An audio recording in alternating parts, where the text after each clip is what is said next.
আচ্ছা হ্যাঁ, এবার আসি কত ভাড়া পড়লো।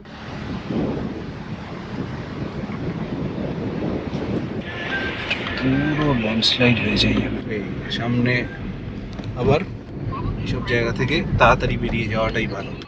এবং জায়গাটা কিন্তু এখনো যথেষ্ট ভালনারেবল, এখান থেকে মাঝে মাঝেই ল্যান্ডস্লাইড হয়ে যায়। মেইন জায়গা এটাই। পাহাড় এখান থেকে স্টার্ট হয়ে গেল। আপনারা বাঁ দিকে দেখতে পাচ্ছেন বেঙ্গল সাফারি। Good morning. আপনারা আগের ভিডিওতে দেখেছিলেন আমি কলকাতা থেকে বাগডোগরা কীভাবে ফ্লাইট জার্নি করলাম। এই ভিডিওটা কিন্তু আরও বেশি ইন্টারেস্টিং হতে চলেছে এবং আরও বেশি ইনফরমেটিভ এবং হেল্পফুল হতে চলেছে আপনাদের জন্য। এই ভিডিওতে যেটা দেখাবো সেটা হচ্ছে বাগডোগরা মানে শিলিগুড়ি থেকে গ্যাংটকের এই মুহূর্তে রোড কন্ডিশন, কতক্ষণ লাগছে, কত ভাড়া নিচ্ছে, পুরো ইনফরমেশনটা, কতক্ষণ টাইম লাগছে আপনার শিলিগুড়ি থেকে গ্যাংটক যেতে, পুরো ইনফরমেশনটা আপনাদের সঙ্গে শেয়ার করবো। আশা করি ভিডিওটা খুব ভালো লাগবে এবং ভিডিওটা যদি ভালো লাগে তাহলে অবশ্যই ভিডিওটা একটা লাইক করে কমেন্ট করে জানাবেন, প্রচুর শেয়ার করবেন আপনাদের বন্ধুবান্ধবের সঙ্গে, প্রত্যেকের সঙ্গে। এবং চ্যানেলের যারা নতুন দর্শক অথবা পুরনো দর্শক এখনও সাবস্ক্রাইব করেনি, চ্যানেলটাকে সাবস্ক্রাইব করে আমার সাথে থাকবেন। চলুন, এখন বাজে অলমোস্ট 9:05। আমার গাড়ি হয়তো বাইরে ওয়েট করছে। I have to call my driver. North Bengal তথা সিকিম সিরিজের প্রত্যেকটা এপিসোড কিন্তু আপনারা অবশ্যই চোখ রাখবেন। আপ आ गए? अच्छा तो अच्छा आप आइए धीरे धीरे, मैं वो हाँ लगेज कलेक्ट हो गया, ठीक है। मैं वो पार्किंग के सामने आ रहा हूँ, ठीक है, जहाँ पे वो क्या नाम है, 1 वे या 2 वे पार्किंग जो बोलते हैं आप लोग, 7207। ঠিক ওকে। তো এটা গেল বাইরে, এটা শিলিগুড়ি বাগডোগরা এয়ারপোর্টে। আর এখান থেকে বেরিয়ে সামনে পার্কিং রয়েছে, ওই যে সামনে পার্কিং এরিয়া, গাড়ি, আমার গাড়ি ওখানেই ওয়েট করছে। বাগডোগরা এয়ারপোর্টের বাইরে এরকম। आपके पास चेंज है? 20 রুপিয়া। তো বাগডোগরা থেকে জাস্ট আমরা স্টার্ট করলাম। এখন এখানে দেখিয়ে দিই গ্যাংটকে আমার যেটা হোটেল, আমার হোটেলের ডিস্টেন্স দেখাচ্ছে এখান থেকে 122 কিলোমিটার্স। আর এস্টিমেটেড টাইম হচ্ছে মোটামুটি 4 hours 15 minutes as per the current road condition. Weather তো আজকে শিলিগুড়ির যথেষ্ট ভালো, বাট যথেষ্ট গরমও। আচ্ছা, গাড়িতে উঠেই আমার ড্রাইভার দাদার কাছে যেটা ইনফরমেশনটা পেলাম সেটা হচ্ছে যে এখন মোটামুটি NH10 যেটা মানে শিলিগুড়ি থেকে গ্যাংটক যাওয়ার যে রাস্তা, সেটা সকাল 6টা থেকে, ভোর 6টা থেকে রাত 8টা অবধি খোলা থাকছে। কারণ রাত 8টার পরে কিছু কনস্ট্রাকশনের কাজ ওনারা করছেন। Have our fingers crossed. Our hearts beat to the city streets. We began to feel the fire. NH10-এ পড়ে গেলাম। এখন আপনারা বাঁ দিকে দেখতে পাচ্ছেন বেঙ্গল সাফারির গেট, এই যে বেঙ্গল সাফারি। সামনে রয়েছে টাইগার সাফারি। যত ঘনই আসি এই রাস্তাটা কিন্তু দারুণ লাগে। এই রাস্তাটায় ড্রাইভিং করতেও খুব ভালো লাগে। We wanna chase the night, wanna dance to the light. Siliguri থেকে গ্যাংটক এই যে রোড জার্নি, এটার একটা অন্যতম মূল আকর্ষণ কিন্তু এই রাস্তাটা। भैया हाथी कैसा मिलता है इधर, मतलब मिलता है क्या, मतलब देखने को मिलता है? टाइम पे मिल जाता है। हाँ रास्ते पे निकल के रहता है। हाँ हाँ, आप देखे हैं कभी? मेरे को तो आज तक मिला नहीं। আজ তাক মিলা। তো আমাদের পাহাড় অলমোস্ট এই সাইডটাও দেখার মতো। আমরা জাস্ট পাহাড়টা স্টার্ট হচ্ছে এখান থেকেই। এটা যতবার আসি প্রত্যেকবারই নতুন লাগে। একদম সামনেটা আপনারা দেখুন, পাহাড় এখান থেকে স্টার্ট হয়ে গেল। আমার ডান দিকে হচ্ছে তিস্তা নদী। তো বলতেই আমরা চলে এসেছি, এখন 10:30 বাজে। আমরা চলে এলাম এই সেবকেশ্বরী কালী মন্দির। প্রচুর ট্যুরিস্ট এবং লোকাল লোকজন এখানে পুজো দেয়। এই যে আপনারা দেখতে পাচ্ছেন বাঁদিকে ডালার সব দোকানপাট। রাস্তা এখনো অবধি তো বেশ ভালোই। As we shout from the top, we're gonna be. We're gonna be too hot.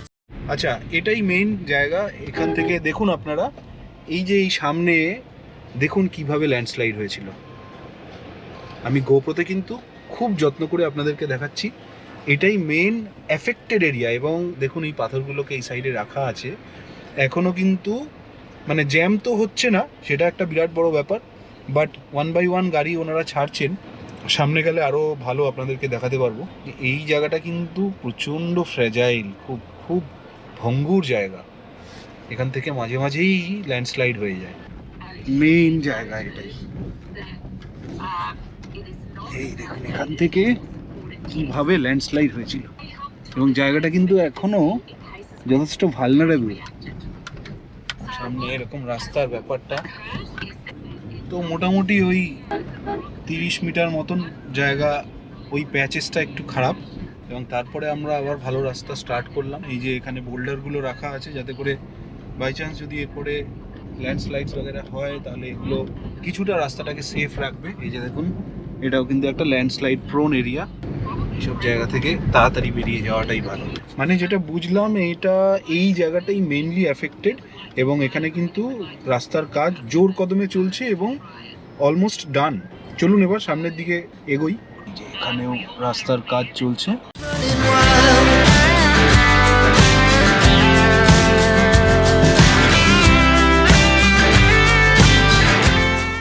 এটা কালীঝুরা পার করে এই যে দেখুন আর একটা অ্যাফেক্টেড জোন। এখান থেকেও কিন্তু কম বেশি হয়েছে, এরকম দেখিয়ে দিলাম আপনাদেরকে।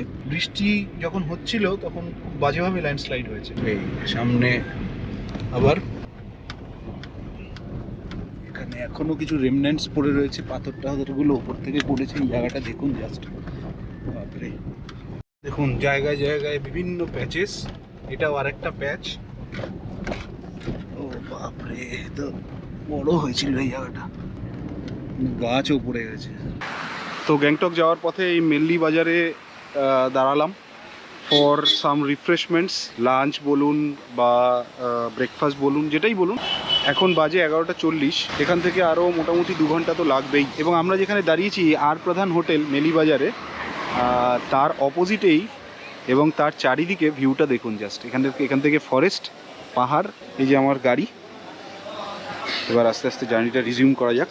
তো এটা হলো মেল্লি বাজারের রাফটিং পয়েন্ট। আপনারা নিচে তিস্তা নদী দেখতে পাচ্ছেন হালকা হালকা। এইটা দেখুন জাস্ট, পুরো ল্যান্ডস্লাইড হয়ে যায় যাবে। রাস্তা কিন্তু পুরো ভাঙাচোরা এই জায়গাটায়। বাদিকে বিউটিফুল তিস্তা নদী দেখতেই পাচ্ছেন।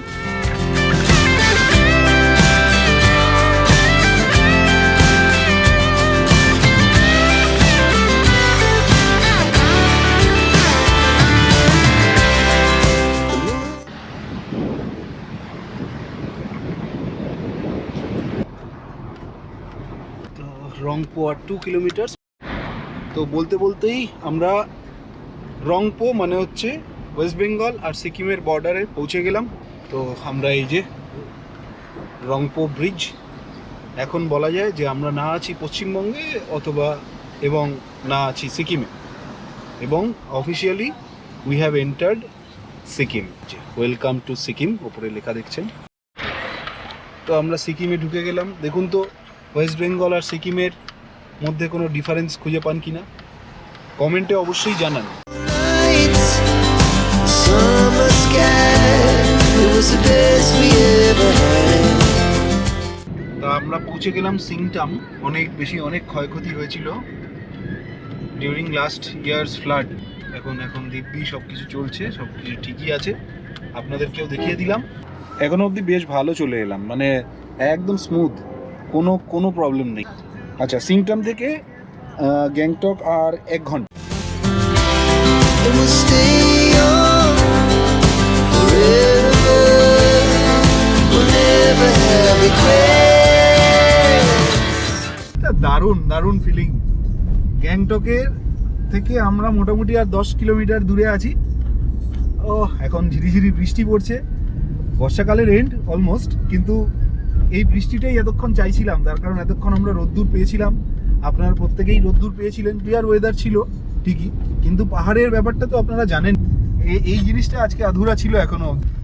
এখন বাজে 1:35 আর আমরা পৌঁছে গেলাম রানীপুল থেকে গ্যাংটকের ডিস্টেন্স বা আমার ডেস্টিনেশনের ডিস্টেন্স মোটামুটি 10-11 কিলোমিটার। সবসময়কার মতন এবারও বলবো এবং আপনাদের মতামত জানতে চাইবো যে এই গ্যাংটকে ঢোকার আগেই রাস্তার পাশে এই ফুড ফুটপাথের যে রেলিংওয়ালা ফুটপাথগুলো সেগুলো দেখলে কিন্তু দারুণ লাগে। তো এখন বাজে বেলা 2 গ্যাংটকে এবং আমার হোটেলে পৌঁছে গেলাম। টোটাল টাইম লাগলো মোটামুটি 4.5 ঘন্টা। 9:15 আমরা স্টার্ট করেছিলাম ফ্রম বাগডোগরা এয়ারপোর্ট।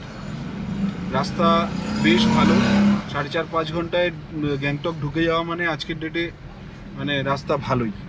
তো রাস্তা নিয়ে কোনো সমস্যা নেই, আপনারা প্রত্যেকে আসুন। গ্যাংটক শহরকে আবার ভরিয়ে তুলুন। এর মধ্যে যদি আবার কোনো আনটুয়ার্ড ইনস্ট্যান্সেস না হয় then it is absolutely fine to come again. আচ্ছা হ্যাঁ, এবার আসি কত ভাড়া পড়লো আমার গ্যাংটক থেকে 4,600 টাকা। আমি গোয়া বিমো থেকে বুকিং করেছিলাম, আমার 4,600 টাকা মতন ভাড়া পড়লো। তা আপনারা যারা ডাইরেক্ট বুকিং করবেন তাদের একটু কম পড়বে। আর সামনে সিজন, ড্রাইভারের নাম্বার আমি দিয়ে দেবো, আপনারা ওনার সঙ্গে ডাইরেক্ট যোগাযোগ করেও চলে আসতে পারেন। এই ভিডিওটা আজকে এই অবধিই, দেখা হচ্ছে নেক্সট ভিডিওতে। ততক্ষণ প্রত্যেকে ভালো থাকবেন এবং ভিডিওটা ভালো লাগলে অবশ্যই একটা লাইক করে দেবেন, কমেন্টে জানাবেন কেমন লাগবে। তো দেখা হচ্ছে নেক্সট ভিডিওতে। নেক্সট ভিডিওটা যেটা আসছে সেটা হচ্ছে গ্যাংটকের অন্যতম একটা সেরা হোটেল, অন্যতম একটা সেরা লোকেশানে, এমজি মার্কেট খুব কাছে, এতটুকু বলে দিলাম। আরও একটা জিনিস বললাম যে এর আগে সেই একই লোকেশানের ভিডিওতে আপনাদের দুর্দান্ত সাড়া পেয়েছি, তো সেরকম বা তার থেকে ভালো সাড়া সামনের ভিডিওটাতেও আমি এক্সপেক্ট করব। ততক্ষণ করার মতো টাটা, দেখা হচ্ছে নেক্সট ভিডিওতে।